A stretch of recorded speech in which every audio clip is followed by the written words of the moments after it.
Em nosso encontro de hoje, vamos continuar a desenvolver o princípio da interdependência, né? Nós já iniciamos há alguns encontros e vamos hoje focar principalmente na interdependência entre pais e filhos. Para quem não acompanhou os encontros anteriores, né, os vídeos estão registrados e o nosso princípio da interdependência, né, faz parte do primeiro pilar da nossa metodologia. Seu enunciado diz que nosso comportamento é interdependente com o das outras pessoas com as quais a gente convive e nós chamamos aí de círculos sociais, os vários ambientes onde a gente convive com outras pessoas. No encontro passado, nós falamos inicialmente sobre a constituição, né, do ambiente familiar, né, que começa com uma dupla, e hoje vamos então aumentar para incluir os filhos. Para isso, então, vamos utilizar algumas reflexões aí. Esse tema tem muita gente que estudou, trabalhou, para a gente chamar a atenção aí para algumas questões importantes. A primeira delas é que as crianças pequenas, como diz a escritora Rebecca Innes, americana, elas não têm o que nós chamamos nos adultos de discernimento. Na verdade, para sobreviver, elas se valem, como diz a Rebeca aí, dos olhos dos seus pais. Eles enxergam o mundo e avaliam o mundo através dos olhos dos seus pais.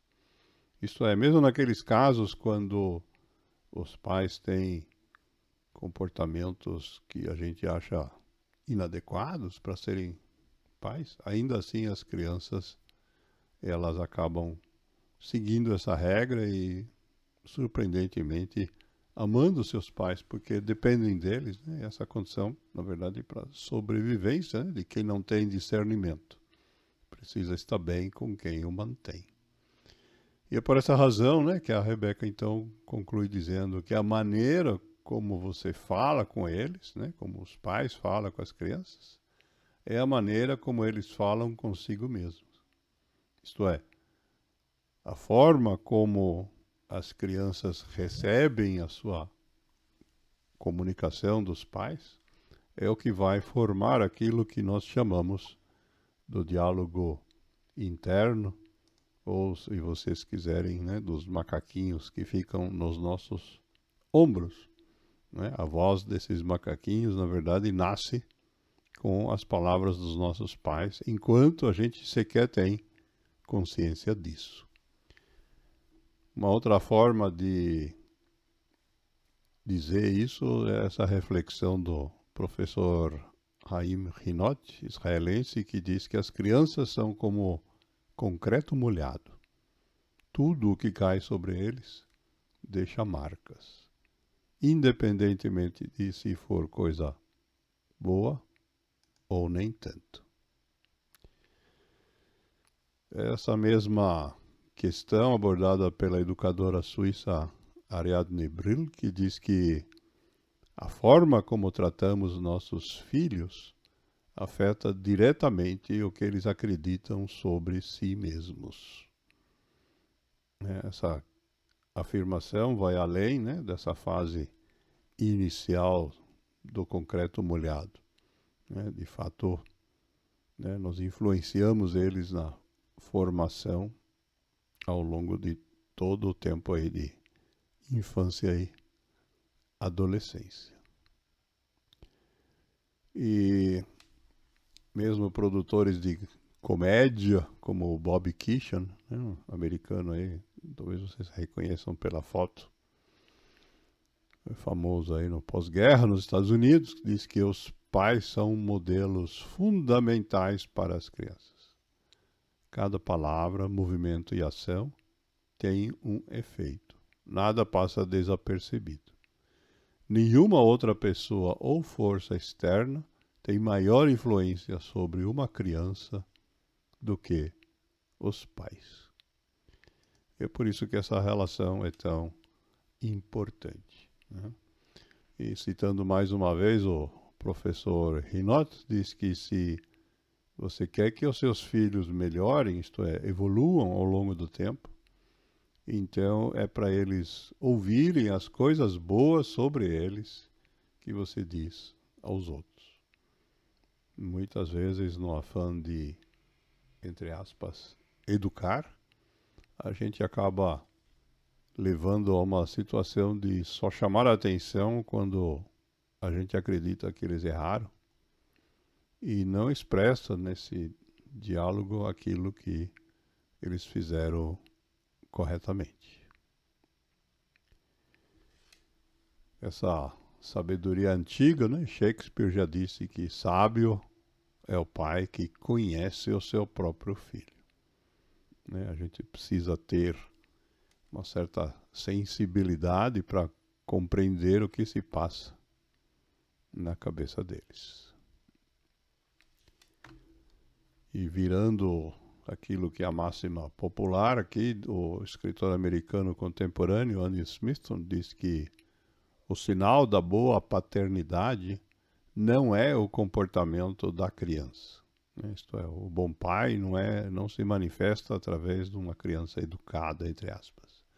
O sinal de uma paternidade verdadeiramente excelente, diz ele, é o comportamento dos pais.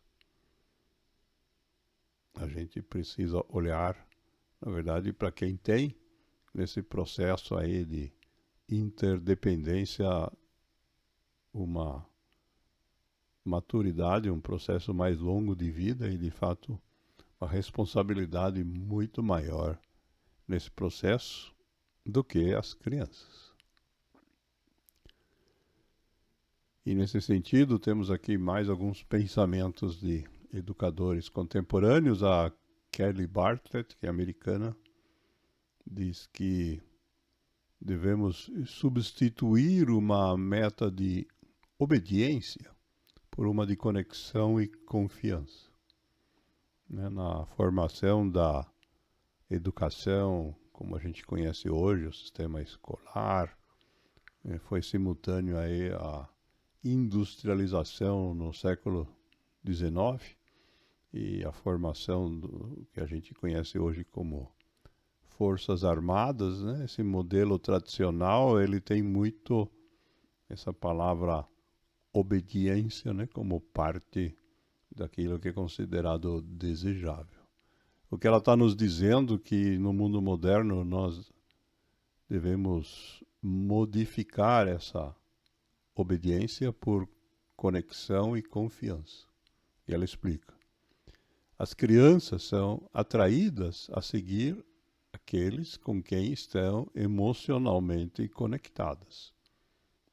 Exatamente como explicamos no início aí com diversos pensadores. Então, sendo pais não por obediência, mas pelo relacionamento, os filhos são naturalmente inclinados a seguir o exemplo. A educação pelo exemplo vale muito mais que as palavras, todo mundo sabe disso. E se como pais, né, nós temos essa prerrogativa de dar o exemplo, então ela deve ser usada para mostrar a eles, né, que a gente pode, através do relacionamento de conexão e confiança, influenciar muito mais. Quando a obediência é imposta, né, o resultado final geralmente é próximo daquilo que nós chamamos de filhos revoltados. Exatamente isso que a Kelly Bartlett aqui aborda, né, dando esse conselho para a gente. Esse mesmo conceito, né, é abordado pela escritora Lori Petri, também americana, que diz que se você forçar o controle, né, isto é, se você exigir a obediência, você pode, como adulto, é claro, agir de maneiras a exigir, diz ela, então você arrisca a sua influência mais tarde. apontando na mesma direção aí da desobediência como reação, né? Como revolta, na verdade como resultado aí de uma interdependência que, ao princípio, nós estamos desenvolvendo, mas que acaba, na verdade, mudando o comportamento, que não é o que nós desejamos. A empresária americana Jane Nelson diz que essa ideia, né, de que nós temos que primeiro fazer as crianças se sentirem pior para depois elas poderem melhorar, né, isto é, a educação com rigor, é uma loucura, né? Quando ela pergunta de onde que tiramos a ideia maluca de que para elas melhorarem, primeiro elas têm que se sentir pior. E aí ela faz pensar a gente no seguinte: pense na última vez em que você se sentiu humilhado ou injustiçado. Nesse momento você queria cooperar ou fazer algo melhor? De fato, é para a gente pensar, né, na reação que a gente desenvolve diante dessa situação e lembrar disso, né, na hora de interagir com as crianças. Outra reflexão contemporânea da consultora britânica Hannah Ma diz que a melhor maneira de inspirar uma qualidade ou mesmo um hábito em nossos filhos é cultivando-o em nós mesmos. Isso significa que a paternidade é uma jornada constante de aprendizado e crescimento, de olhar para os nossos filhos, para ver as áreas em que eu preciso trabalhar para melhorar. Essa é a paternidade consciente.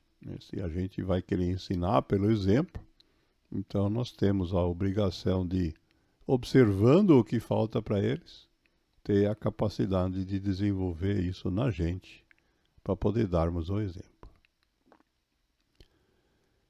De fato, essa interação, como nos lembra a escritora L.R. Knost, acredito que seja um pseudônimo, as pessoas que formam uma família, elas vivem se observando mutuamente o tempo todo. Diz ela, nossa família observa como vivemos por muito mais tempo do que ouve o que dizemos. Nós temos uma tendência a blablalizar, a falar muito, mas o que vale é a observação dos nossos atos. E ela nos lembra. Os outros membros da família que convivem com a gente estão aprendendo a viver com as nossas escolhas e não com as nossas palavras.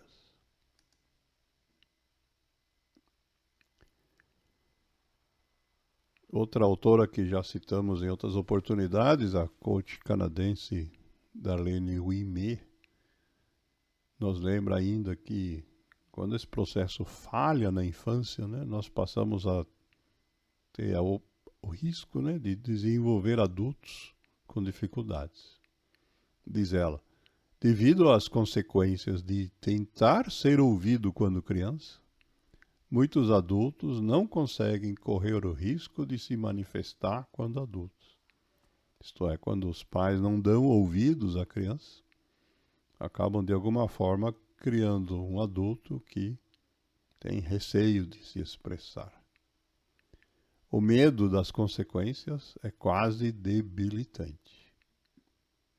E o pior disso é que existem no mundo pessoas que ela chama aqui de abusadores e controladores, que quando encontram pessoas que têm essa dificuldade, acabam tirando proveito disso, para eles poderem, então, tirar proveito de quem não consegue se expressar, quem tem essa dificuldade.